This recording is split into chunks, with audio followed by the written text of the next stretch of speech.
Bernardo Esquivel here, and today I'll be painting the Batman Begins premium format figure. Let's kick it off.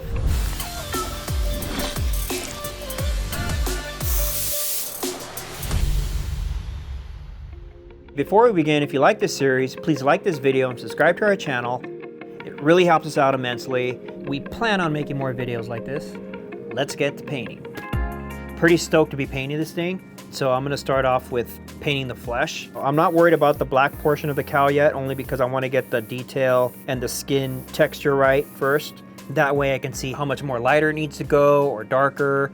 And now I'm going to go in with a lighter flesh color. I'll mist it down to give it some breakup.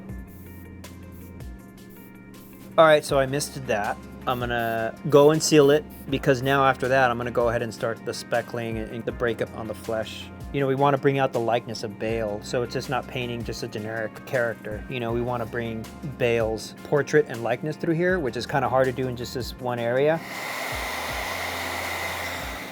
Now I'm going to go ahead and add my yellow wash.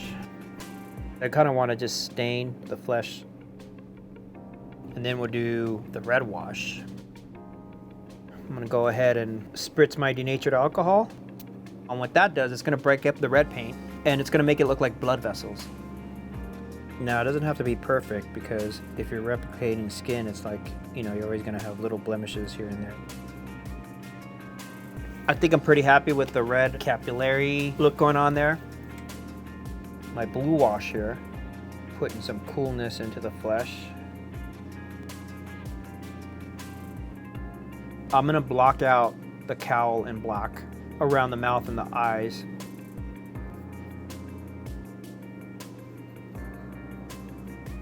I want him to be lighter. He's still looking dark to me. I'll come back with some highlights and start finishing it up.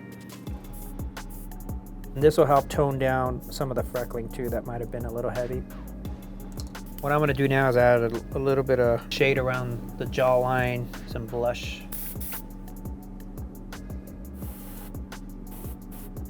Block in the lips just to see where I need to go.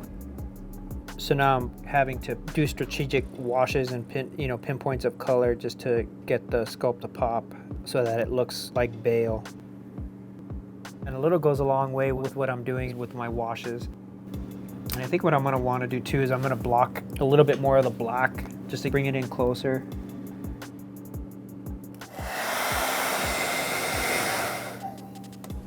I think I want to add a little bit more highlight just from going off the reference. I want to get a nice mist, but kind of a speckle mist too, just to get some texture on the skin as well. This is a mix that I have here of a reddish brown, just to give it some warmth. But when it goes on, it tends to be like a orangey color. Now I'm going to go in with my blue wash here. Bring out those lips a little bit more as well. I'm going to go ahead and catch some of the detail of his upper lip. The details are so finite. I like using a toothpick because it's not so sharp and it's not so dull. It's just perfect enough for me to kind of clean away and smooth out edges. Now that I'm done detailing the lips, I want to tone down that detail color flesh that I put around the lips. I want to go ahead and get the 5 o'clock shadow. I grounded up some chalk pastels. With such a small surface area, I kind of just want to strategically place it so I have more control with this.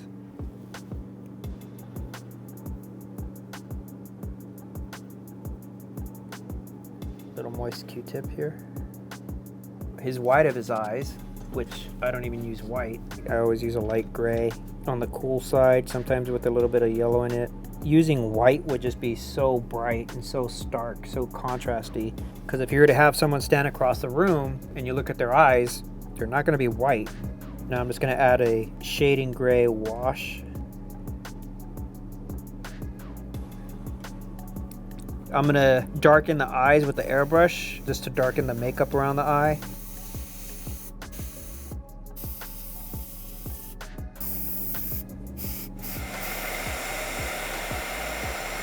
So next up, I'm going to plot the eyes, and to do that, I'm going to put the head on the body. He's sculpted looking down, so we'll have his eyes going up and to the left a little bit. I'm going to go ahead and start going in with placement.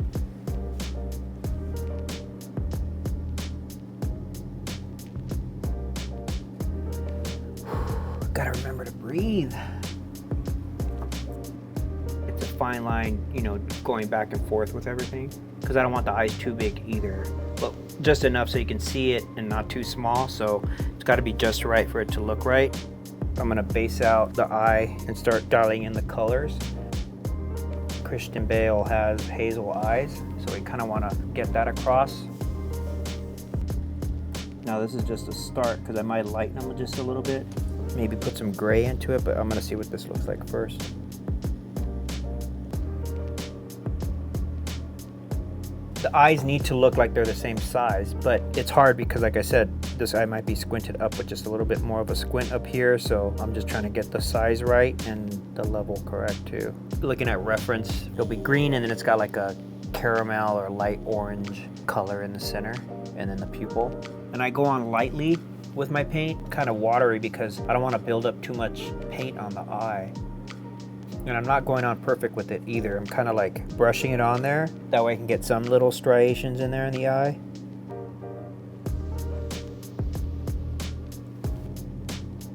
I'll do the pupil, and then I'll probably do a raw umber transparent wash just to kind of blend everything together, give it a hue to get to hazel. I'm going to work around the pupil now. I'm going to do the sclera, where I'll be doing the pinks, reds, and then the flesh around the eyelids.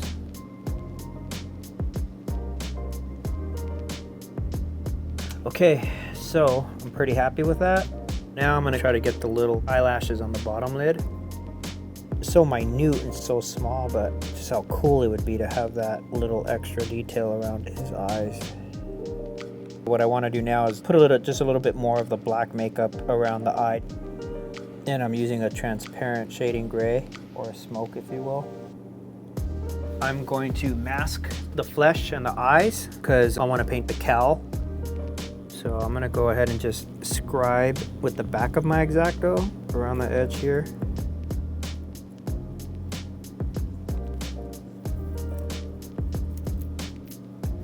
So there's that, and then now I'm going to go in with my latex.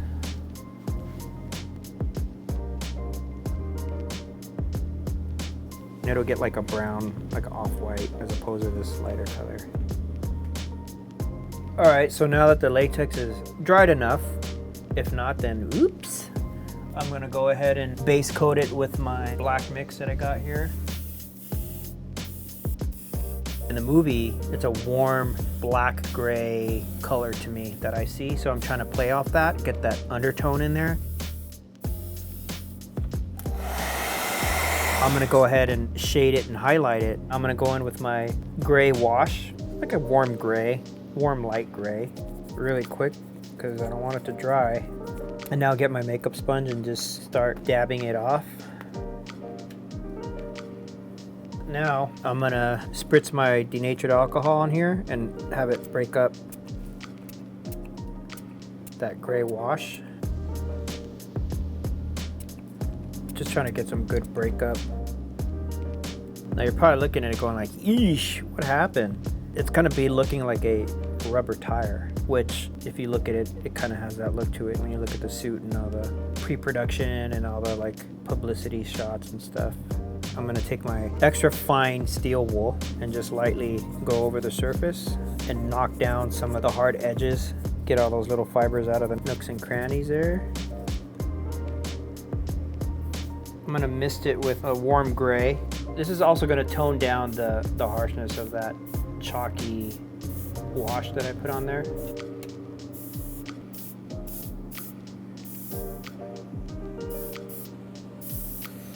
So now what I'm gonna do is go in with a transparent black, transparent purple, and transparent raw umber.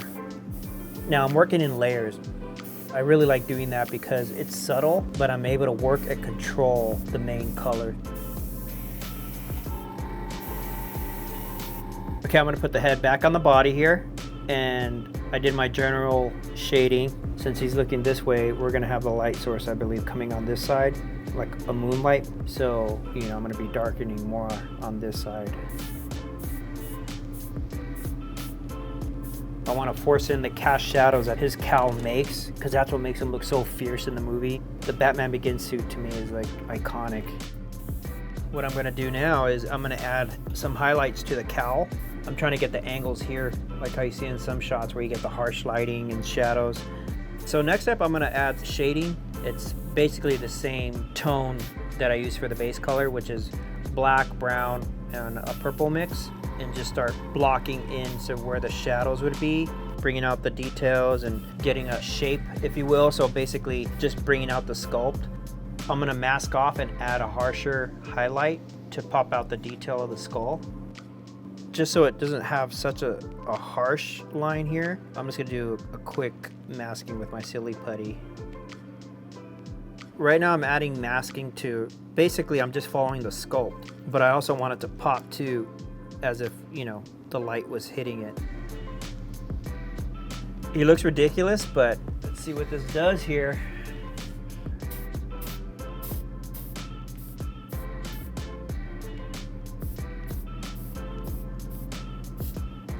All right, this is where I unmask and see how that came out.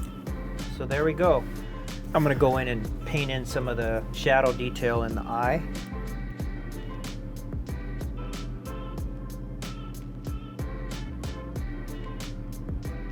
I'm gonna go in now with the darker shading color.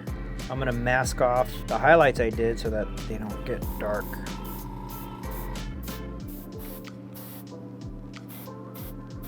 I'm popping out the detail, and it's just softer to do with an airbrush. So now I'm just masking the highlights I've done, which is really tedious because it's a lot of going back and forth. A little tight here.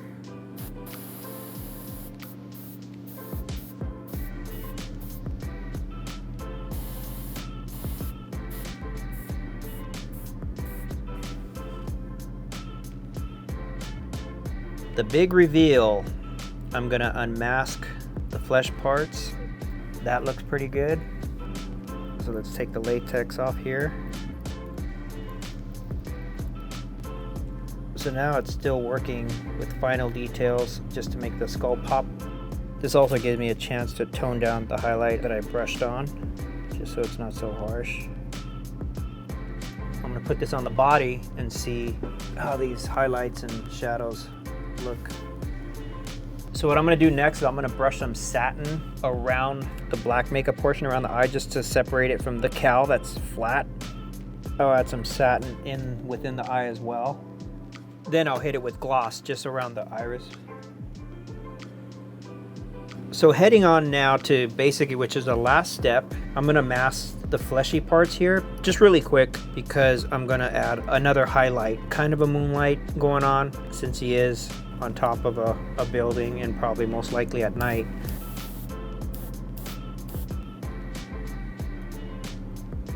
Hit that. Just hit a little bit on the lower portion of the cowl. I think I'm happy with that. Okay, I'm finished with the head and now I'm gonna move on to the body.